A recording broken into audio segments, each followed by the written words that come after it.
আসসালামু আলাইকুম। মলদ্বারে ব্যথা, জ্বালা, চুলকানি, রক্ত পড়া, পুষ পড়া এগুলো কেন হয়? আর এটা হওয়ার পিছনে যে কারণ সেটি হলো ফিস্টুলা বা পাইলস। এ ব্যাপারে আমি কথা বলছি ডাক্তার সরোয়ার, হোমিও কনসালটেন্ট।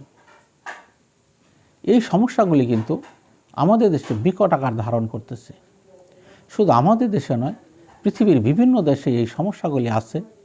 আর এই সমস্যাগুলি যদি আপনারা সঠিকভাবে সমাধান করতে চান তাহলে হোমিও ডাক্তারের শরণাপন্ন হয়ে দেখেন, 2-4 দিনে ইনশাল্লাহ খুব ভালো উপকার পেয়ে যাবেন। এই চিকিৎসাগুলি খুবই গুরুত্বপূর্ণ এবং এই ক্ষেত্রে যত দিন যাইতেছে ততই রোগী বৃদ্ধি পাইতেছে।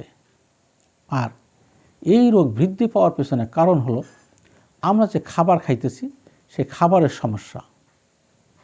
কারণ আমাদের খাবারগুলির ভিতরে ফরমালিন, ভিটামিন, বিষ এই যে ক্রিয়াগুলি প্রয়োগ করা হইতেছে এগুলোর থেকে মানুষের সমস্যা দেখা দিতেছে। এছাড়াও বর্তমানে মানুষের ফাস্টফুডের উপরে যথেষ্ট আগ্রহ।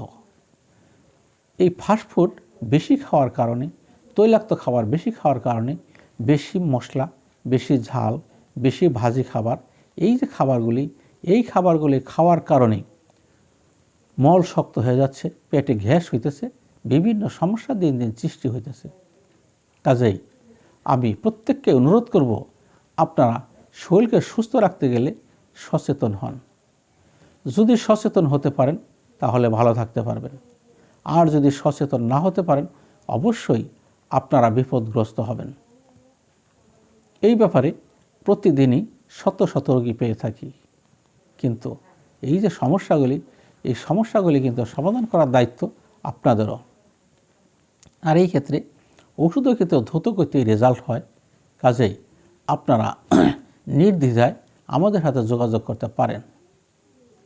আর এই সমস্যা যদি সমাধান করতে না পারেন, বয়স যত বৃদ্ধি পাবে আস্তে আস্তে আরও রোগ কঠিন হতে থাকবে, বিভিন্ন সমস্যায় জর্জরিত হবেন। কাজেই আমি অনুরোধ করব, এই সমস্ত ক্ষেত্রে নিজেরা সচেতন হন। আমার কথাগুলি যদি ভালো লাগে তাহলে আমার ভিডিওকে সাবস্ক্রাইব করে রাখেন, যাতে আমি যে কোনো ভিডিও আপলোড করলে আপনারা পেয়ে যান। আমি আপনাদের সামনে বিদায় নিচ্ছি। পরবর্তী ভিডিওতে আবার দেখা হবে। আসসালামু আলাইকুম।